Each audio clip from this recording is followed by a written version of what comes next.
Good evening, everyone.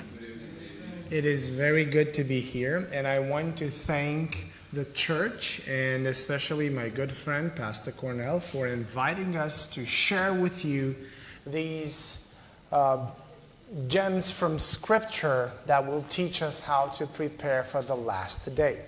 I want to thank Sister Mita Maldonado for correctly pronouncing my name. It has taken some of my English-speaking brothers in the Miami area years to learn to pronounce it correctly. You have done it on the first try. So I'm really glad to be here, and I am really glad to share with you from what I have studied throughout all these years. You see, brothers and sisters, this topic of preparing for the last day is a very important topic because we always live with the spectrum of the impending doom of the last day. This is our church. You see, in our church, we, by definition, we are thinking of the last day. The name of our church is the Adventist Church, which comes from Latin, two words, ad venire, towards the coming. That's what it means. So from the very beginning, in our very fiber, we have this expectation ingrained. See, we are Adventists. In other words, we are those who wait for the second coming of the Lord. So, since the beginning of our being as a church body, one of the central teachings of our church has been the second coming of Jesus and the installment of the kingdom of God on this earth. And we have always, recited and learned this text by heart. Look, I am coming soon. My reward is with me, and I will give to each person according to what they have done. So we are constantly thinking about the second coming, and we are always thinking that this is going to happen very soon. This is what we're teaching, yes? It's soon. Sometimes it's even more than soon. It's tomorrow. It is imminent. See, until very recently, the doctrine of our church called this second coming imminent. What does the word imminent mean? Like now. Now. So, I remember, I have been in this church for roughly 30 years. And I remember coming in this church, actually even before I was coming in this church, my mother used to gather my brother and I, and she would read to us from Scripture and from Revelation, and she would tell us about the new heavens and the new earth. And she would tell us about the wonderful things that God will prepare for us. And because we were kids, she would tell us that we would play with animals, and we would imagine in our minds, I would get my own tiger pet, that I could ride all around the tree of life. And I imagined all the beautiful things that would happen and that I could enjoy on the new earth. So even before coming in the church, I was already steeped in this doctrine of the second coming. And while talking to my mother and others, I would never imagined that I would be a little bit more than maybe teens age when Jesus would come. Because, isn't it true? Jesus is coming now. Little did I know that I would get to 40 years of age and Jesus is still not here. Because you see, brothers and sisters, even if our fiber shouts for Jesus to come now, there's one reality that is common to all our expectations about Jesus' return. And that is, all our expectations were broken so far. Jesus has not yet come. Because you see, I have come into this church, and I never imagined that I would go to college. And I did go to college. Then I never imagined that I would be so old, so to speak, so as to get married. I said, no, Jesus will definitely come before I get married. We got married. I said, I would never have children in this world. Because, no, Jesus is coming now, so I wouldn't get to that age. We have two. So, all our expectations about Jesus' coming have been broken again and again and again and again. But now recently, our expectations have come to life again, because all the things that we see around us, we immediately play our default reaction.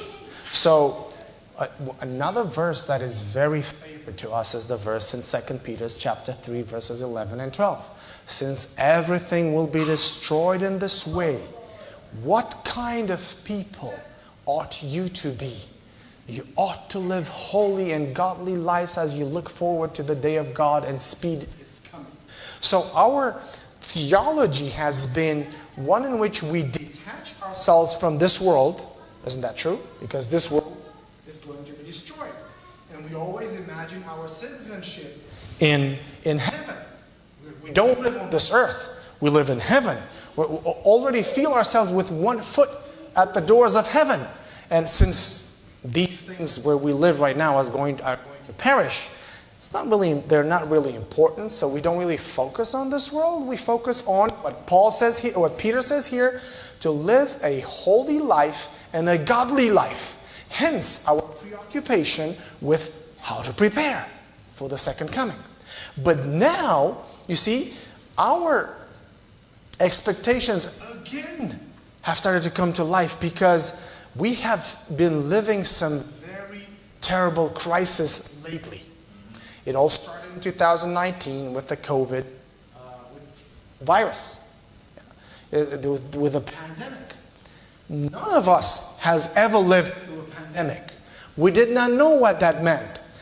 Our expectations were kind of let down, because our image of a pandemic were those fueled by Hollywood and by media, in which you see the military in the streets with guns and everything. But it was pretty mild compared to that. If you've seen the movie The Outbreak, everything is so hyped up. Well, it was rather mild, but it still was a pandemic. The world shut down.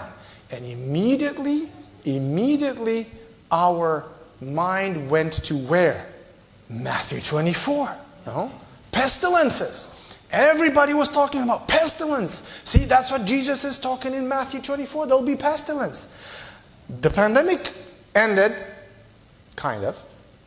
And then the war started when Russia attacked Ukraine. Yeah, let's tell it exactly as it is. Russia attacked a sovereign country, the country of Ukraine. So that happened, and now everybody again, war. See, Jesus was talking about the war. So we have two very close elements, two very important elements that Jesus is mentioning in Matthew 24 in very close proximity, which has never happened in our lives. So now again, our expectations for the second coming. See, Jesus is coming soon. Let's see what Jesus is saying in Matthew 24. And you will hear of wars and threats of wars, but don't panic. These things must take place, but the end won't follow immediately. Nations will go to war against nation, and kingdoms against kingdom. There will be famines and earthquakes in many parts of the world, but all this is just the first of the birth pains, with more to come. You see, these crises that we live in right now are such terrible crises. We never lived through such a thing before, that we immediately think of Matthew 24. When the pandemic started, did you not think of Matthew 24? That's the first thing that comes to mind. And now the war. Again, we come to Matthew 24. And our default reaction when we see these things is like we greet each other with, the end is coming. Yes, the end is coming. In my country of Romania, where I was born, at Easter, we have a custom where people greet each other with, Christ has risen, and the other person responds, he has risen indeed. It's very interesting, being a sort of a Christian country, culturally, not necessarily spiritually, but culturally is a Christian country. Everybody greets themselves that way for 40 days after Easter Day. Somebody says, so you meet somebody on the street, and he comes, and instead of saying hello or good day, he would say to you, Christ has risen. And you are to respond, he has risen indeed. That's how you greet each other. And in a like manner, we have come to the point where whenever there's a crisis in the world, we kind of greet each other with this phrase, the end is near. The end is near, indeed. It has come some sort of like an acceptance phrase, like a pass phrase, like a secret code to which we feel accepted in a special club. Whenever there's a crisis, then our mind by default goes to the end and says, the end is near. The end is near indeed. And we expect the end to be now. But is it? Is this what Jesus is saying in Matthew 24? Is this really what Jesus is saying? Or have we not read the Bible correctly? And we have interpreted it through our feelings. And instead of seeing what the Bible actually says, we read in it what we want the Bible to say. See, we long for the second coming. We want Jesus to come now because we want to end with this world of sin. We want to be done with it. We don't want any evil anymore. We don't want any bad things. We don't want crying. We don't want suffering. We don't want death anymore. So we long for the second coming. And we draw every straw of hope that we can get, saying, yes, the end is now. The end is now. The reality, brothers and sisters, is that Jesus is saying something else here. Not what we want him to say. Because, see, we have a habit. Whenever we know a verse, our mind would go immediately to the meaning that we expect that verse to say. And we gloss over details that don't fit in our mind. For example, here, I underline now the verse, the words of Jesus that make us understand what this text really means. See, Jesus is saying, and you will hear of wars and threats of wars, but don't panic. Yeah, these things must take place, but that won't be the end. The end won't follow immediately. And you see, whenever we hear of war, our default reaction, the end is near. But Jesus is saying here, you will hear of wars and rumors of war, but don't panic. That's not the end. And then he says, you will hear of pestilences and famines, but all these things must take place. Because the reality is, brothers and sisters, the history of humanity has been a history of war, pestilence, and famine.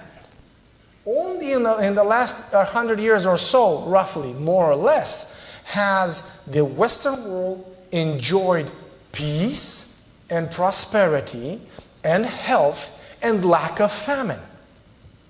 Until the advent of modern technology, society depended on rain. If it didn't rain, no food.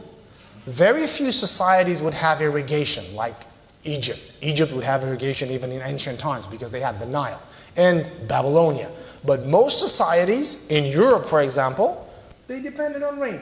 If it rained, they had food. If it didn't rain, they starved.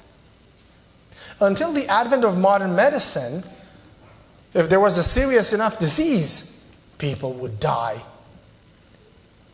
like in millions. But with the advent of modern medicine, some diseases have been completely eradicated. The history of the world, 2,000 years, has been a history of war, of general war, with scarce periods of peace. The war has been the rule, not the exception. So basically Jesus is saying, until I come, there'll be wars, there'll be famines, there'll be pestilences, but I'm not coming then. You don't know when I'm coming. Jesus is telling us in Matthew 24, nobody knows when Jesus is coming. So, in this context, I want to share with you my experience in the past 30 years in the church, where we have seen crisis after crisis after crisis. And to each crisis, our default response, or default answer has been, the end is near. I came into this church about 30 years ago when Romania was in communism, and then in 1989, communism fell in Romania and throughout the whole Eastern Europe, with the exception of Belarus, okay? So throughout the whole Eastern Europe, the communism fell. And for those who are not familiar with it, but I think everybody's familiar with it, communism is an oppressive dictatorship in which the party decides the truth. The truth is what the party says the truth is. You have no freedom, and although religion, denomination, churches had a limited freedom in Romania at the time, there was a lot of persecution. So with the fall of communism, the gospel was free to be spread throughout Romania. And that's what when the Romanian church grew. But I came in the church around that time. And everything I would hear in the church is, the end is near. Communism has fallen. We can share the gospel. Now Matthew 24 verse 13 is fulfilled. The gospel will be spread through us until the ends of the earth. In 5-6 years, the end is coming. Jesus is coming again. It's been 30 years, brother. And Jesus has not come. Then in 1998, Pope John Paul II wrote the encyclical Dies Domini. Dies Domini in Latin means the Lord's Day, which is, of course, Sunday. All the Adventist publications were on fire. Sunday laws were coming. The end is near. The persecution is near. It's been 24 years and nothing happened. No Sunday laws. Nothing changed. Then on September 11, 2001, I remember very clearly, I was in the cafeteria of the Adventist college in Romania, where I was doing my bachelor's degree. And I was in the cafeteria in the afternoon eating where that happened. And everybody flocked in the cafeteria, and we were watching. And all of a sudden, I remember everybody was talking about what's going to happen. This is something that we've never seen. Now, what if the United States starts a war against an Arab country? Then the Arab countries will respond, and there'll be jihad, and then the end of the world is coming. Of course, in a couple of months, and then less than a year, the United States went into Iraq, and then they attacked Afghanistan. No jihad, no end. Jesus didn't come. Then I remember very well the housing market crash in 2008, 2009. Everybody was talking economic doom. They'll get to what Revelation is saying. They won't be able to buy or to sell. People were trying to go into the mountains because the end was coming. The crisis came, and look at the prices of the houses now. There's no shred, no trace of the crisis. Well, there might be another one coming, but that's a different issue. Then the pandemic in 2019. Now the war. You see the pattern? Do you see the pattern that we have here? With every crisis that we face, our answer is the answer of giving up. The end is coming. And there's several things that happens when that is the case. We first of all, we are wasting opportunities to serve. Because the end is coming, we're not doing anything else. See, we have to be holy. That's what Peter is saying here. You ought to live holy and godly lives. But the problem is, we understand, because we are influenced by European culture, by that culture in which holiness is seen, as in the Catholic religion and in the Orthodox religion, as the absence of everything evil, but everything. And holiness is understood as being that state in which you don't do anything, in which you transcend to the Lord, in which you are holy on your own. We don't do things because the Lord is coming and we don't want to make mistakes. And then we end up in sterile discussions and fightings about styles of music. Which style of music is approved by the Lord? How do you know? I mean, before experiencing multicultural worship, yeah, I was tributary to that kind of thinking when I was thinking that only my music is the right kind of music.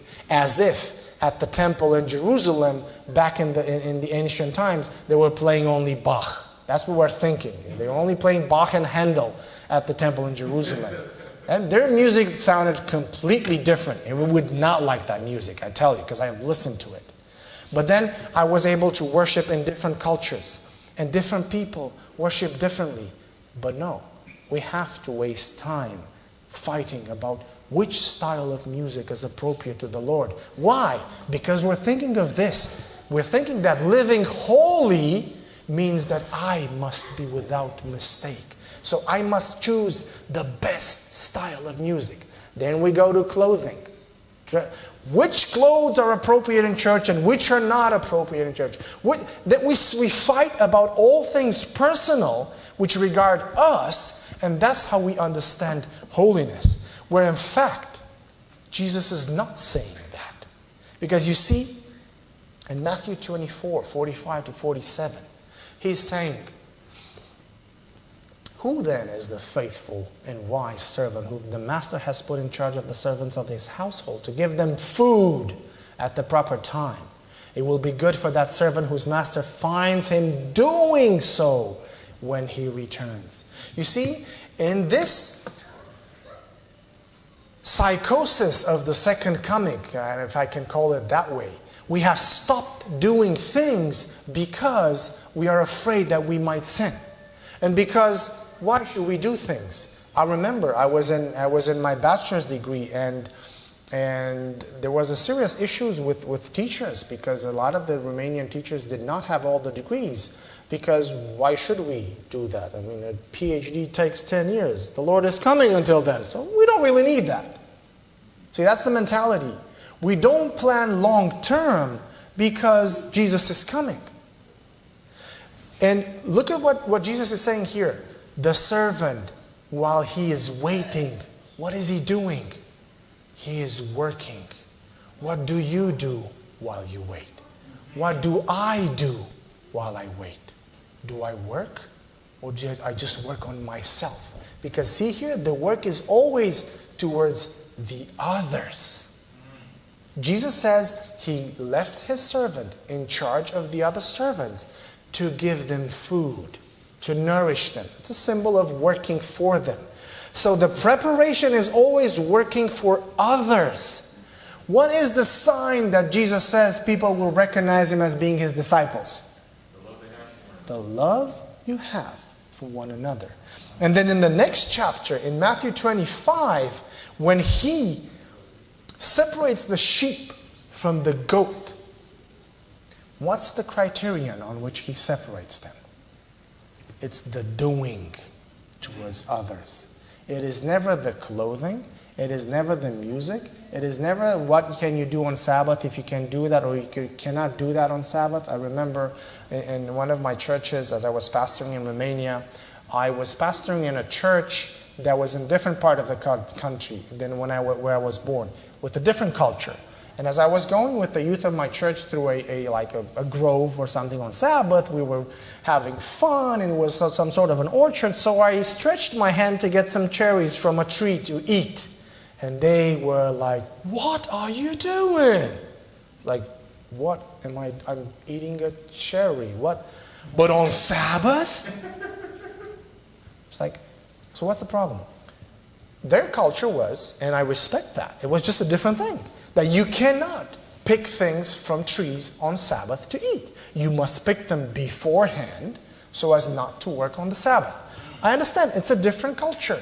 But see, Jesus here in Matthew 25, he is not asking us, did you pick cherries on Sabbath? Did you pick tomatoes? Or did you do, how long was the skirt? What was the color of the hair? Did you wear earrings? Did you have drums in church? Did you play the guitar? That's not here. Because contrary to our understanding of holiness, holiness is not about myself. Holiness is about what I do for others. Because Jesus says here, then the king will say to those on his right, "Come, you who are blessed by my Father, take your inheritance, the kingdom prepared for you since the creation of the world. For I was hungry, and you gave me something to eat. I was thirsty, and you gave me something to drink. I was a stranger, and you invited me in. I needed clothes, and you clothed me. I was sick, and you looked after me. I was in prison, and you came to visit me. See, we have been so worried about the second coming. Jesus is coming now, that we don't do things. Because what's the worth in planning for years? No. If we do things, okay, and we do, some things we do, okay, it's not like we don't do anything. We do feed the poor, and we do feed the hungry, but we do it very short term.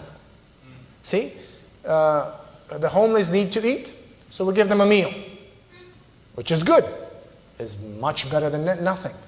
But why don't we create programs, long-term programs, sponsored by the church, ourselves, to reintegrate them into society?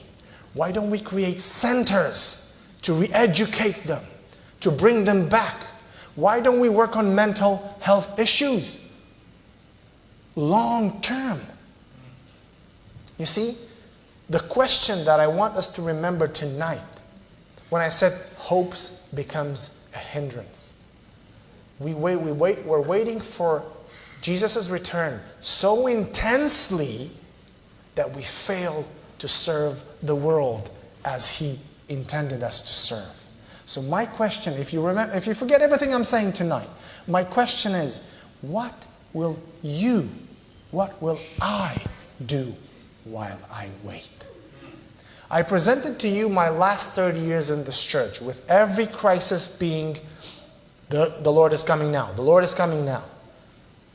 What if, and I know some people might think this is blasphemy, but I think we need to take that into consideration. What if the Lord will not be coming for the next 30 years? I know we don't like that. I don't like that. I don't want that to happen. I want Him to come tomorrow. But will He come? I don't know. We have no clue. Yes, but the signs. Yes, but look back. We had the sign, the fall of communism. Nothing like that has ever happened in my life. Jesus didn't come. We had Pope John Paul II encyclical Dies Domini. No Sunday laws. We had September 11, a spark that could have ignited jihad, and then it didn't happen. We had the housing market crash. Nothing like that ever happened in our lives. A very serious crisis. The Lord didn't come. We have the pandemic. We have the war in Ukraine. We don't know what the future holds. But looking back, I think we need to learn to do some risk management. You see, for a church that frowns upon gambling, we sure did gamble our faith on one single card. The Lord is coming. And the Lord did not come. Not because He's tarrying. What is Peter saying in the same chapter? He's not late. He just has more patience for you because He wants more of you to be saved. What if God's calendar is not our calendar? What if He'll be late? What if He's not coming for the next 30 years? What will we do? What if He's not coming for the next 50 years? What will we do? What will you do while you wait?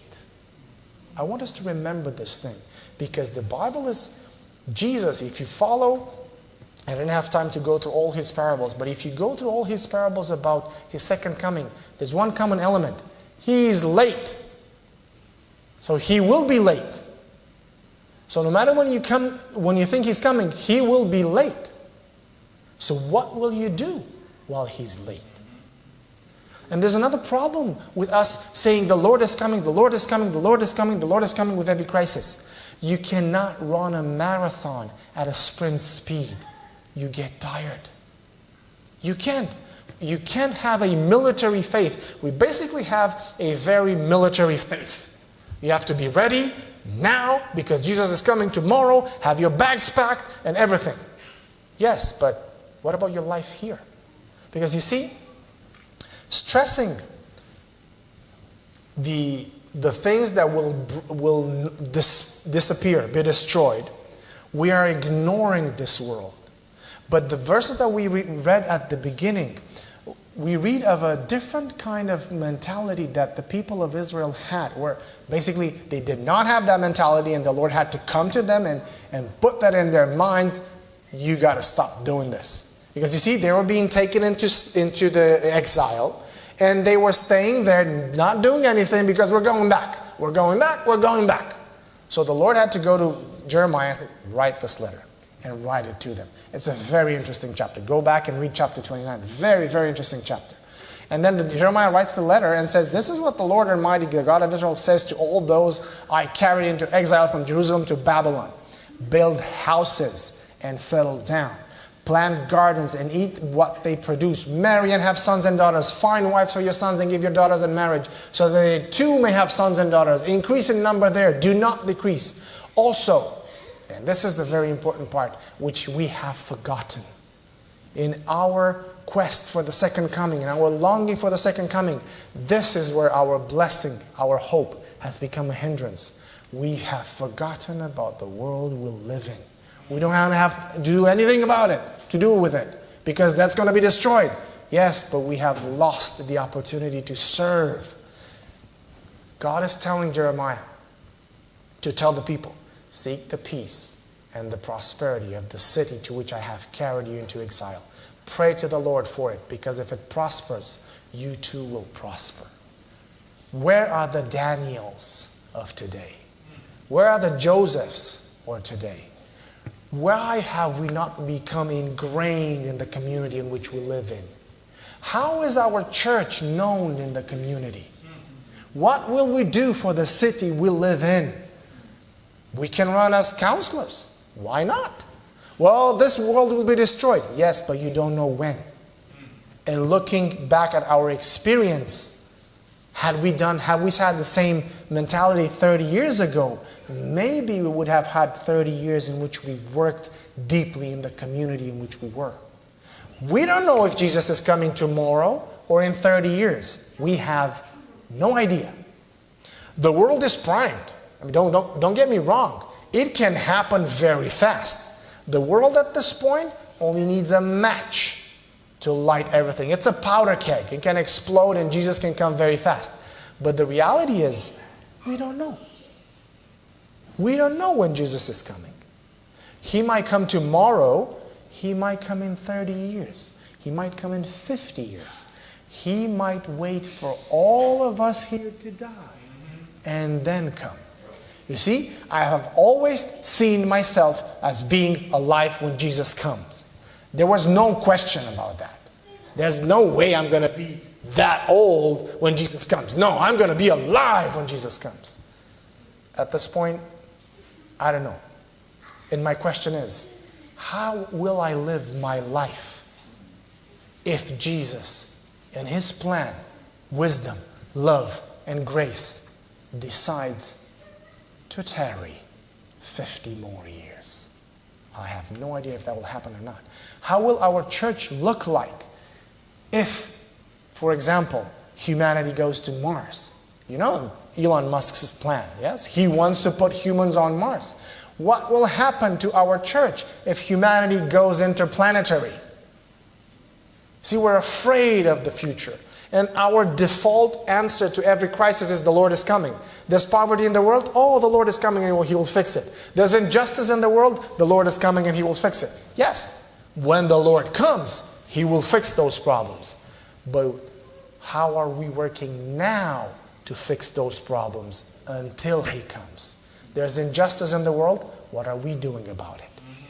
There's poverty in the world. What are we doing about it? See, we're giving food to the poor and to the homeless. That's very good. Can we do something more? Can we teach people about finance? Can we teach our young how to manage their money? Can we teach people how to invest? Can we teach people how to take care of what this world needs? Can we teach people how to live their life in prosperity and how to live their life healthy? We're doing that. That's something that we're doing very good. With healthy living, we're doing that. But can we plan long term? We don't know if Jesus is coming in the next 30 years or no. We have no clue. So we might as well work as if He isn't, but wait as if He is. So I'm going to paraphrase, to end this meeting, I want to paraphrase what Solomon says in Ecclesiastes 11, chapter 9. In this chapter he says, you who are young, be happy while you are young. And let your heart give you joy in the days of your youth. Follow the ways of your heart and whatever your eyes see. And then comes, but know that for all these things, God will bring you into judgment. See, because with our Western mentality, when we read this, it says, what? Is Solomon telling me to live my life as I want? I mean, can I do everything? Is this what the Bible is saying? Yes and no in the same time. As we will discover in this series, the Hebrew mind works differently than ours. We as Westerners, we feel the need to harmonize everything and everything has to make sense. They didn't. They could have two contradictory things right there, and they would accept both, because that's how they think. So this is yes and no. Yes, you must live as you want, but you're supposed to live as God wants you to live. So that's why he's putting that at the end. You live, you enjoy life, but remember, there's a God who will judge you for everything. So paraphrasing this, and keeping in mind the letter of Jeremiah towards the people of Israel, I could say, make plans for 50 years. Build so that you can do good in this world. But remember, the end can come at any moment. But don't let this hope become a hindrance where you stop working in the world. What will you do while you wait? How will you serve while you wait? When the Lord is coming, how will He find us? Will He find us utterly preoccupied with our own holiness and how to worship correctly? What's the music? What to do on Sabbath? How to dress? Or will He find us, as He said in Matthew 25, giving food to the poor and visiting those who are in need, solving injustice? We're going to talk throughout this series about social justice and why sometimes the church doesn't want to get involved in that, but work the good. I know some people have a different philosophical background on which they do those things, and I know we might not agree with their presuppositions, but you don't have to do the same things. You just work for the good of the world. Don't call it social justice. Call it whatever you want. Just do what Jesus has told us to do. Work towards the good of people now. When He comes, He'll solve all the problems. But until He comes, what will you do? How will you serve until He comes so that Jesus can find you and I working? We're all in this together. Brothers and sisters, Jesus is coming, but we do not know when. And we must not do what we've done for the past 30, 50 years. I'm talking from my personal experience, but I have seen this in every church I go. People, when there's a crisis, immediately by default go to the Lord is coming. The end is near. And that history hasn't taught us anything. We can't just play everything on one card. You have to build. When Jesus comes, you will know. And tomorrow we'll talk about this. Tomorrow we will talk a little bit about what Revelation 13 says about the second coming. About what Revelation 13 talks about how the context of the end of times will be. So I encourage you for tomorrow to go back home, and for those of you who are home, read Revelation 13. Read it in a translation that you've never read before. Let's trick our brains into not going on the same route. Find a different translation. If you know a second language, read it in the language that you usually don't read your Bibles in. Okay, if you know French, and you usually read French, read English. If you speak Spanish, and you usually read English, but you speak a little bit of Spanish, go to Spanish and read it in Spanish. Let's trick our brains. Let's not allow it to lead us on the same path. What will you do, brothers and sisters, until Jesus is coming? Because if we know one thing about Jesus is coming, is that it's going to be late. We don't know when it is. It might be this year, and it's very possible. But in the same time, looking back on experience, it can be in 50 years from now, or even after we all lay to sleep. Tomorrow, we will talk about what the Bible really says about the time of the end. What are some of the elements that the Bible presents in Revelation 13 that might help us understand when the end is drawing near? And let us not waste every crisis with our default message, the end is near, and not do anything. Let's use every crisis in this world to serve the world. Let's use all our gifts that God gave us to serve those in need, so that when He comes to tell us, come here, sit on my right, and inherit the kingdom that has been prepared for you. If you forget anything that I've said today, keep this question in mind. While you wait, what will you do? Amen. Amen.